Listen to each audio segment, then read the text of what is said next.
You ever feel like you're doing everything in your power to keep your cool, to be patient, to just let things go?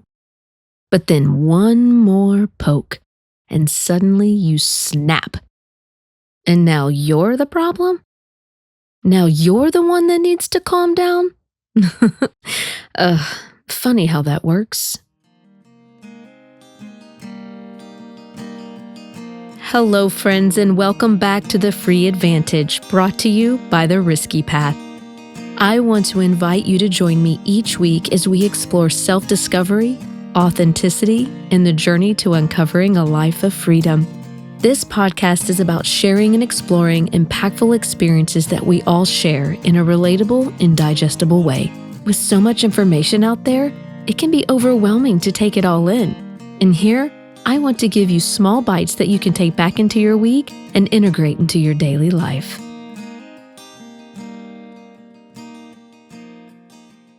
Oh man, have you ever just had one of those weeks? You know the ones where anything and everything just gets on your nerves and ticks you off? Where it seems like everyone is just trying to push your buttons?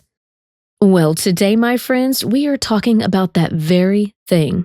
Something I like to call poking the bear. You know what I mean. When someone just keeps pushing and pushing until you finally snap. We have all been there.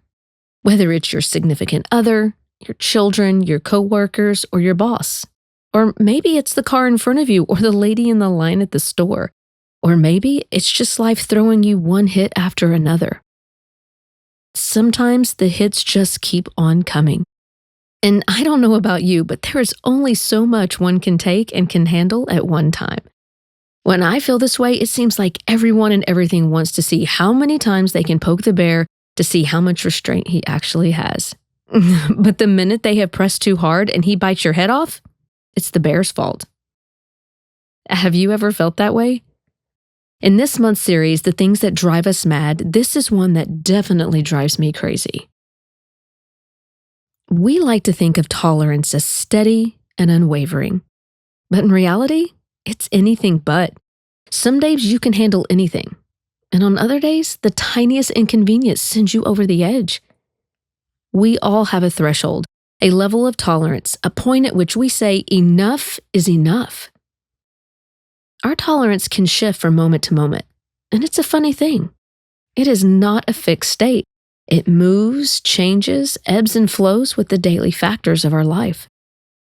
You might have all of the patience in the world for any one situation, but if you're running on empty, stressed out, or mentally drained, that same situation might just send you right off the edge of the cliff.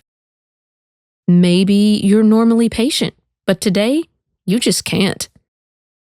Maybe you usually let things slide, but right now, that's not happening. Maybe on another day you'd laugh it off, but today, it just hits different. And this is where things can get tricky.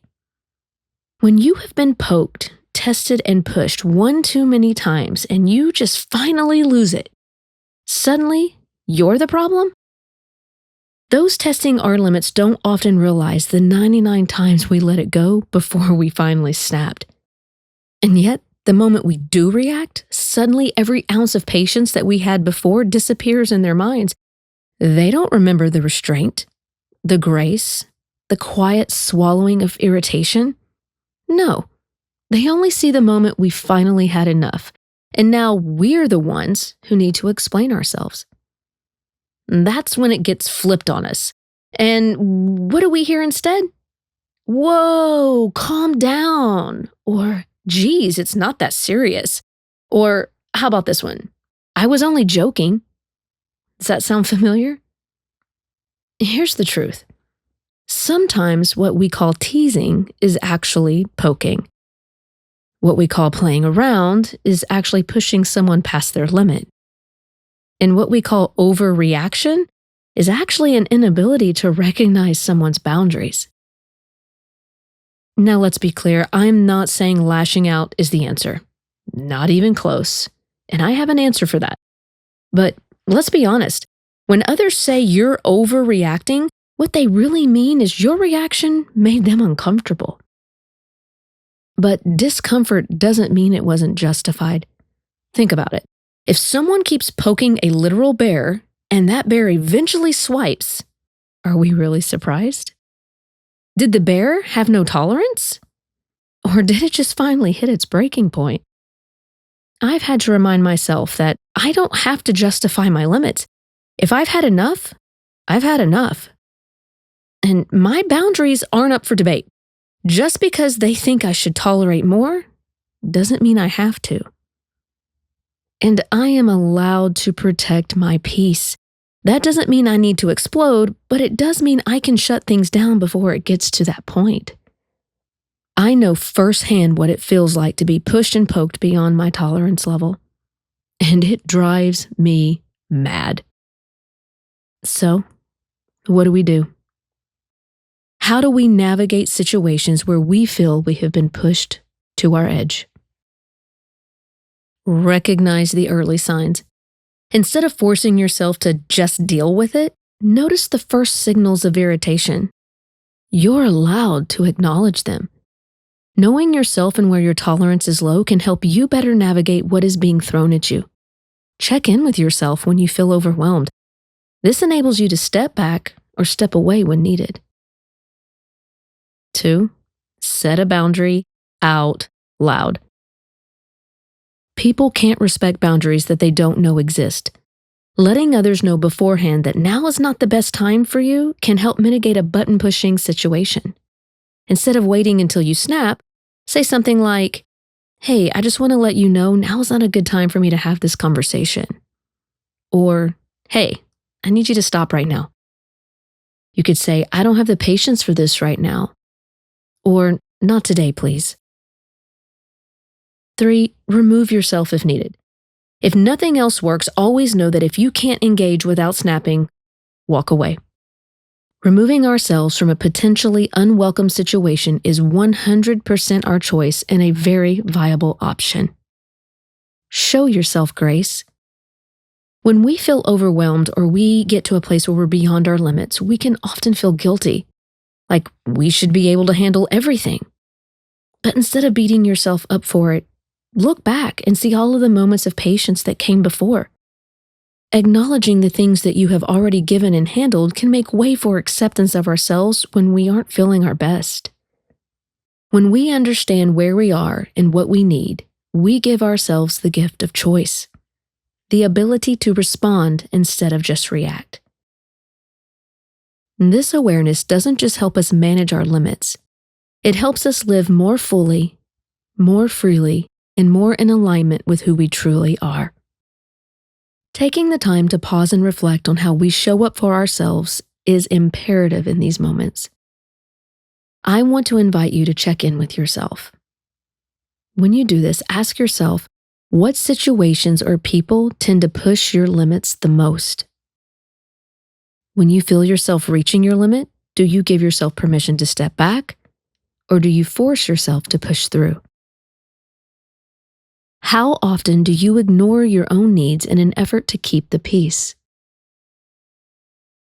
And last, what's one small action you can take this week to communicate your limits before your frustration builds? When we take small steps to communicate our limits, we're not just preventing frustration, we're setting a standard.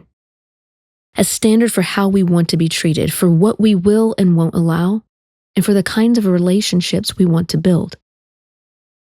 Because at the end of the day, we can't control how others act, but we can control what we tolerate. Because what we tolerate teaches people how to treat us. Reaching our limit is never a fun experience, and once we're there, it can be tough to pull ourselves back. That's why recognizing our threshold in the moment is so important. Yes, it can drive us mad. Yes, it's frustrating and unfair. But the good news?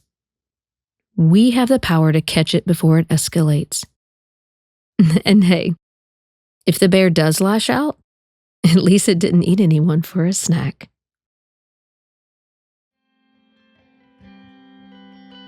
I want to thank you so much for joining me here today on The Free Advantage.